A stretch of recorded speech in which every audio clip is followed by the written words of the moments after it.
Mehriban gitsin neceler. Ağı diyene anırda bir zat seyredip duruyor ağzına çıktı diye içinin tükürükten doldurdu. Kıyıvan mereçel onun doğru kütüye tükürükten. Bedirelep döküvermer bu diye. Mehriban gitsin neceler açmazdaydılar. Şu kıyıvat etmeyen hala yanına ellerin sıpatığı. İni erkeklerim var. Gelnecelerim var. Erkekler gurlaşıyor. Nereye ne bir kıyıvat edip görse. Gelneceler. Maşkılıda erkek betmi heley. Ha? O yan arkadaş yaşmağın şeyine kan yaşını erkek değil mi oraya? Koysana gelnece. Kadir sizin yaşmaq atıp görününüzü seyretmekle elgin uçuşunun yalcın size gezenin o. Siz yaşmaq atının olup Bruce Lee 130. priyomuna çelimi diyeniz ki. Kapıdan eriniz yadık girerim mulikki yav miyav. Yer çeken nereden billim? Neymiş vekkillim? Hanfi işveri iyisini yıkak göreyim. Sen ne iyisini yıkap tam olsun gücümü. Kayo, gelneceler, gelirler, yaşmaklılar. Bitmeyen. Şu öylünün oğlunun hemmetinin gözünü var şu. Asla yağtılık olmaz. Neden mi oluyor? Heleyden mi oluyor? Öylünmedikleri de hemmeti yampıllattır onlar. Bunlar eğri çıkıyor da eğrinin gözünün oduna layalar birinci gece. Beytmelden. Erkekler kapıdan giyiriyor mu? Kayvalı. Giyirdi mi? Eriydi mi? Geleydin mi?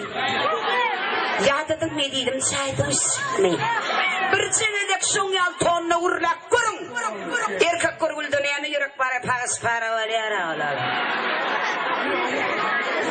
Beytmen. Mehriban gelneceler doğru. Yok. Anar kadar kuşa gepet ya dağı gepçi. Ne gepet ya?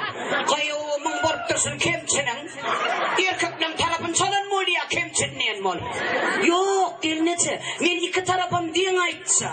Erkeklerin yüzünü yuvamak. Yöyle mehriban gelneceler. Hakikat aydarın naro. İdiriyen kim dedi? Erkekler. Giydiriyen erkekler. Ekleyen erkekler. Beylekini yetiştiren erkekler. Çoğal masası diye sayanır mı? Erkekler erkektir. Yöne mehriban eylenen erkekler sizden beyitmeyin de. Gelneceler kakarını getirin. Şuna dayanmam. Ondan siz hele içede olmadığınız oluyor. Yok. Heleyi tayak bilen alıp durmaz. Heleyden şeytana korkkandır o. Bunlar şeytana da sabak verin mi oluyorlar? Yok. Beyitmeyin. Ne emedin? Saat 11'e çeldin şey diyeyim. Edeydim senki doğru. Bas. Saate da seret. Edeydim senki doğru. Aynı senki doğru. Hova. Kırın yu sorun barun. Ay deydi 11 olur ha. Gece 11.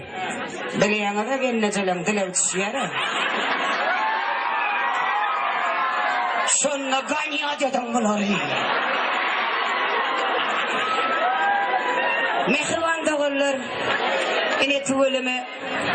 Hem beni toya gelipsiniz. Toyda aydım aytacak bolsan. Son kadar moda eden olurlar. Tapağıdı yok, bana tapağıdı yok. Semit olsun, ince olsun, tapağıdı yok. Tapağıdı yok, bana tapağıdı yok. Pullu olsun, pulsuz olsun, tapağıdı yok. Yok. Koyu tapağıdı yok. Ona düşünüyor, yuva bilen olsun, hemen. Yok, o. Niren korku der o. Yöne mınnen emir aydım mormay.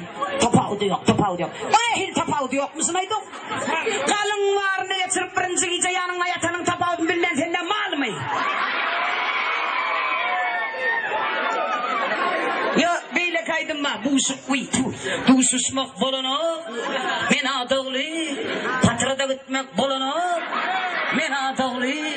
Suğa düşmek vapşe bolana. Men adağlı. Koysana sondan ömüraydım mı olmay? Yani bunlar duruyandırsın, o erkek oğullar kaptadı duruyan. Yani şimdi manlaydadır onu. Bunlar aydım dinlemene gelen, bunlar niren imanlar kadip yürütmene yürüyor. Bunlar aydım dinletecek bakın kırelin suyun otalıp. Sana amanın şüphe. Malayın şüphe. yani. Arasında da kıyırman şebi. Samana. Kıpaydımçılar Nur Muhammed Meriyet'in gözü yaneden mi oluyorlar gözüne? Samana dedi. Oğru bulduğu söyle. Ya da samana kimi görsen şebi. Şebi diyemi diyemi. Ya bir güçlürecin adını tutup kıyırıyorsun. Belli de. Yönü gözünü yumup şebi deyip. O ne için aydıyanı biliyor musun? Gözünü yumuyor. Kıyıgır yasıdı görmeyin niye şol. Sıda nokta. Mehriban doğullar gülüşmekten ayırmasın, değişmekten ayırmasın. Kimseler serediyeler yakşı gözü bilen. Kimselerim üvye yakşı sözü bilen. Min adamdır mehribanlar siz bilen. Allah'ın verin bucağı keri. Aydım çıkıydınız men. Kimseler aydımım dinleye, kimseler üvye. Kimseler berekellah deyip kimselerim oturup üstümden gülüye. Bu keri bennesine Allah can veriye. Bu keri bennesine aşık aydın pirim veriye. Baba gammarım veriye. Bu keri saylap veriliye. Allah'ın verin bu keri aydım çıkıydınız men. Aydım saz muştoklarını edeyin razı. Dinleyenleri söyleyecek men aydımı sazı. Men Allah'ın mıydı? Men halkın mıydı? Men esen söylün mıydı? Sizin için dören, sizin için dören. Bunu çok iydiniz men.